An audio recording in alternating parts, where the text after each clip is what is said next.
ගරු මුලසනරුඩ මන්ත්‍රීතුමනි පහුගිය කාලයක් තිස්සේ YouTube නාලිකා ගණනාවකනියුත් විවිධ මඩ ප්‍රචාරයන් ගෙනිච්චා ව්‍යාජ ප්‍රචාරයන් ගෙනිච්චා මමත් වසන්ත සමරසිංහ ඇමතුමත් එවැගේම රංජන් ජයලාල් නගරාධිපතිතුමත් අත්අඩංගුවට ගන්න ගල්කිස්ස උසාවියේ නියෝගයක් දීලා තියෙනවා කියලා.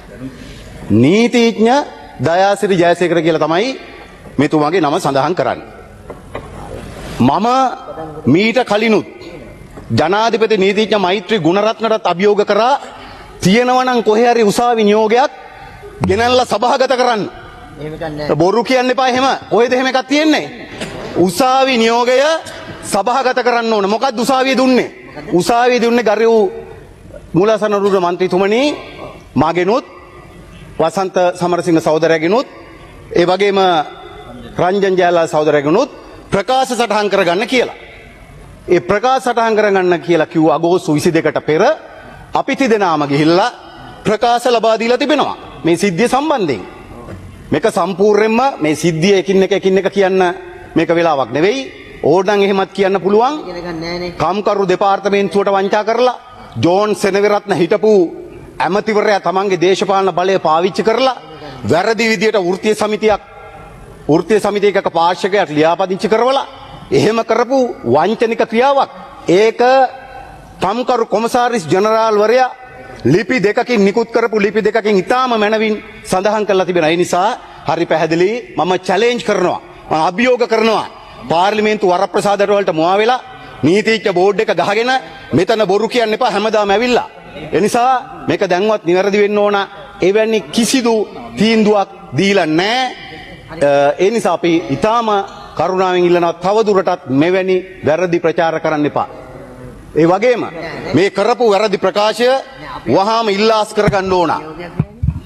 දයාසිරි ජයසේකර ගරු මන්ත්‍රීතුමා වහාම ඉල්ලාස් කරගන්න මේ ප්‍රකාශය. නිසා තවදුරටත් පාර්ලිමේන්තු වරප්‍රසාද වලට වෙලා බොරු කියන්න එපා කියලා අපි ඉල්ලා සිටිනවා. සමාව ගන්න.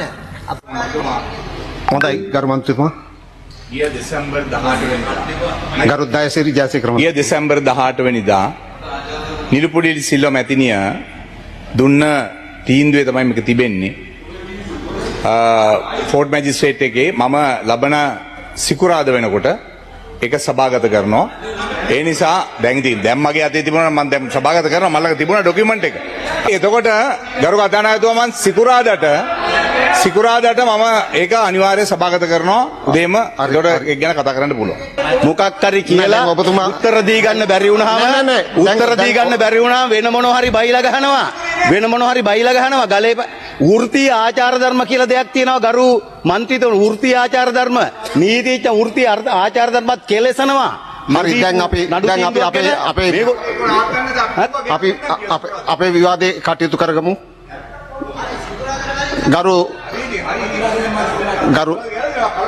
ගරු සංවිධායකතුමා. මුලසරණ මන්ත්‍රීතුමනි ඒක නිකන් උදාහරණයක් කියප එකක් විතරක් නෙවෙයි. ඒ සිදුවීම මත පදනම් වෙලා තමයි ගල්කිස්ස මහේස්ත්‍රාත්තුමිය මාරු කරේ කියන කතාවක් නේ කිව්වේ. එතකොට දැන් මේ කිව්වනේ ගල්කිස්ස මහා අධිකරණයේ නියෝග ඉදිරිපත් කරන්නම් කියලා.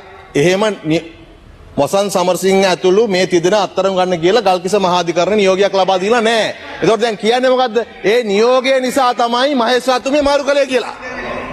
අධිකරණේ මහේස්ත්‍රාත් අධිකරණේ මාරු කරේ කියලා මහේස්ත්‍රාත්තුමිය කියනවා. ඒකනේ මේ කතාවේ හරය උනේ. ඒතර අපි කියන්නේ කරුණා කරලා ඒ අත්තරංගුවට ගන්න කියලා කියපු නියෝගය ඉදිරිපත් කරන්න. එහෙම නැත්නම් ඒ කරුණ මත පදන් වල ගොතපු කතාව ඉවත් කරගන්න. දැන් මෙතන අධිකරණයේ සම්පූර්ණ ක්‍රියාවලියට ආණ්ඩු මැදිහත්තුනවා කියන කතා කරන්න ගත්තේ මේ කරේ අධිකරණ සේවා කොමිසමෙන් තමයි මාරු කිරීම කළා තියෙන්නේ. ඒක අපේ එකක් නෙමෙයි.